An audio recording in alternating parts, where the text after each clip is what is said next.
I got invited to the Golden Globes, and then Meryl Streep did a speech that got a little bit cringy, and if there's one thing I can't stand, it's when celebrities get ideas above their fucking station. So here we go. Bring it on, Meryl. I love you all, but Slut. you'll have to forgive me. I've lost my voice in screaming and lamentation this weekend. Well then, lament from the diaphragm, Meryl. Project, like any trained actor would know. And I have lost my mind sometime earlier this year, so I have to read. No, that's cool. I mean, it's not like you get paid to memorize large passages of text, is it? Oh, wait. Glop. Thank you, Hollywood Foreign Press. Just to pick up on what Hugh Laurie said, you and all of us in this room really belong to the most vilified segments in American society right now. White nationalists? Think about it. Hollywood, foreigners, and the press. But who are we? Look at that! A horse with a whale behind it. You don't even see that at the zoo. And you know, what is Hollywood anyway? It's just a bunch of people from other places. I was born and raised and educated in the public schools of New Jersey. Viola was born in a sharecropper's cabin in South Carolina. Viola? Meryl, that's Michelle Obama. Came up in Central Falls, Rhode Island. Sarah Paulson was born in Florida, raised by a single mom in Brooklyn. Sarah Jessica Parker was one of 7 or 8 Ponies. from Ohio. Amy Adams was born in Vicenza, Veneto, Italy. I don't even know who this one is, but now I know her place of birth. All I need to know now is her favourite childhood pet, and I can get my hands on her email. And Natalie Portman was born in Jerusalem. Where are their birth certificates? Either this isn't Natalie Portman, or she should ease up on the spray tanning.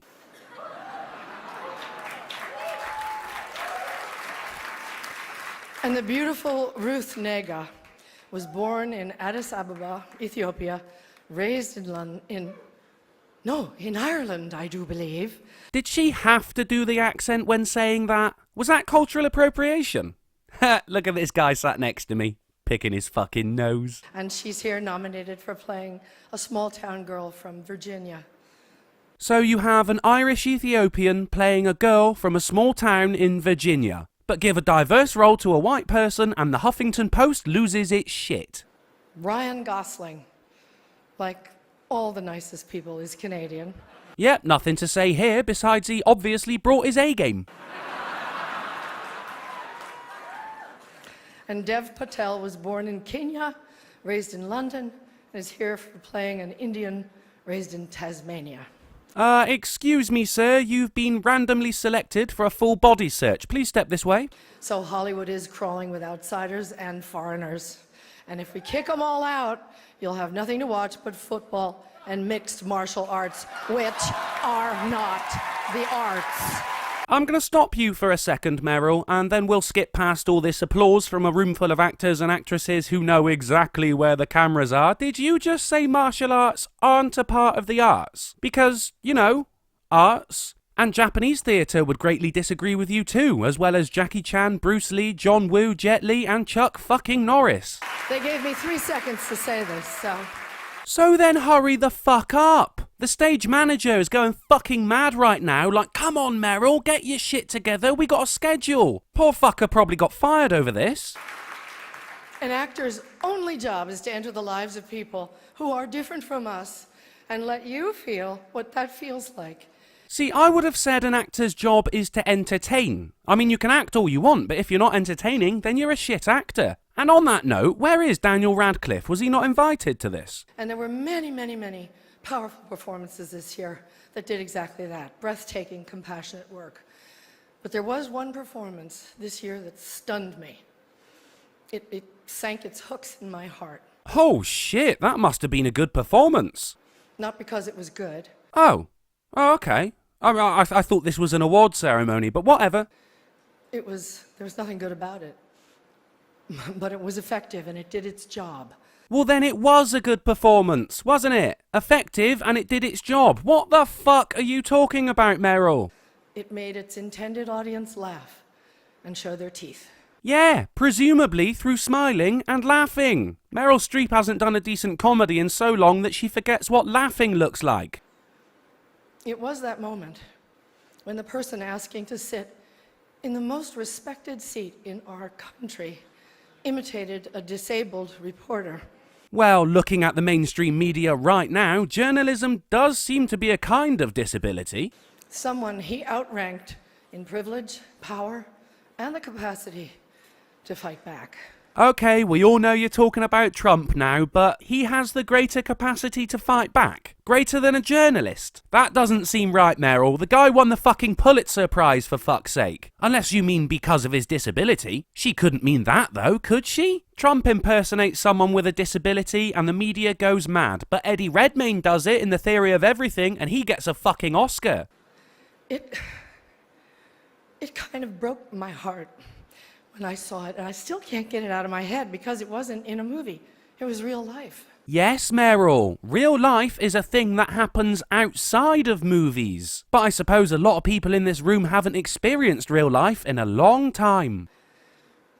And this instinct to humiliate, when it's modeled by someone in the public platform. Poor old Colin sat there thinking of all the times he's taken the piss out of disabled people. She isn't talking about you, mate. It's okay. She hasn't mentioned any names, but it's definitely not you. By someone powerful. It filters down into everybody's life because it kind of gives permission for other people to do the same thing. Fuck me, you make it sound like Trump made it fashionable to be a prick. I don't need permission from the president-elect to be a cunt, Meryl. No one does. And even if I did need permission, I'm not going to ask for it, because I'm a cunt. A British cunt.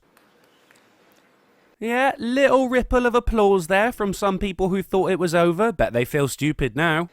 Disrespect invites disrespect. Violence incites violence. When the powerful use their position to bully others, we all lose. Okay. Look at this shit here. She knows the camera's on her. That's what she's trained for. She's not even listening. She's thinking about that Golden Globe she might win. Go up with that thing. You see? What was she laughing at then? Not even listening. Eyes all glazed over and shit. Pay attention. Okay, this brings me to the press. We need the principled press to hold power to account, to call them on the carpet. Every outrage.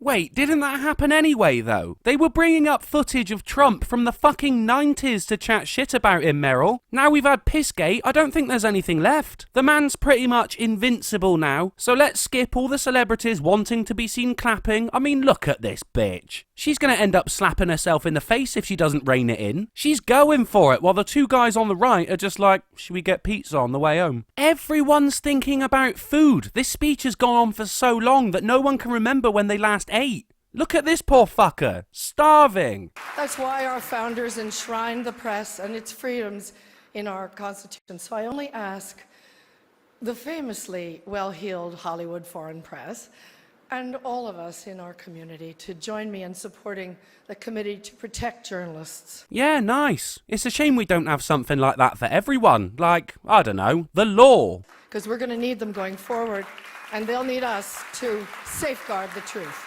Ooh, that sounds scary. Safeguard the truth. Just how much safeguarding a room full of Hollywood celebrities can do, I don't know, but it sounds scary.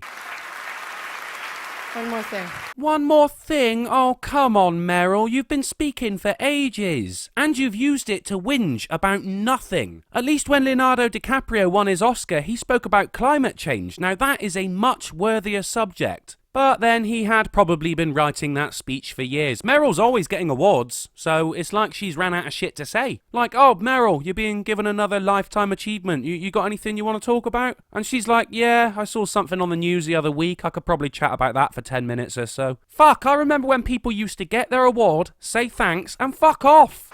Once when I was standing on the set one day. What the fuck was that, NBC? Get your shit together, people. This is an award ceremony, not a fucking Meryl Streep remix. Whining about something, you know, we were going to work through supper or the long hours or whatever. Tommy Lee Jones said to me, Vince Vaughn looks pissed, man. Fuck, he must hate Mel Gibson, or Meryl Streep, or journalists. Or he voted Trump. Oh, fuck it, it could be anything. He's a complicated man. Isn't it such a privilege, Meryl, Blink, Vince Vaughn! You're making my eyes water! just to be an actor? Yeah, it is. And we have to remind each other of the privilege and the responsibility of the act of empathy. It's not empathy though, is it? It's acting, love. And you're acting a damn fool. And if you have to remind each other just how privileged you are, can someone tell Emma Watson? Because I'm not having one more speech about equality from that bitch. Not one. Well, that looks like a good enough place to end. She does finish up with a quote from Carrie Fisher, and, well, who can argue with that? So thanks for watching, guys, and remember, if you get invited to the Golden Globes, bring a lunchbox.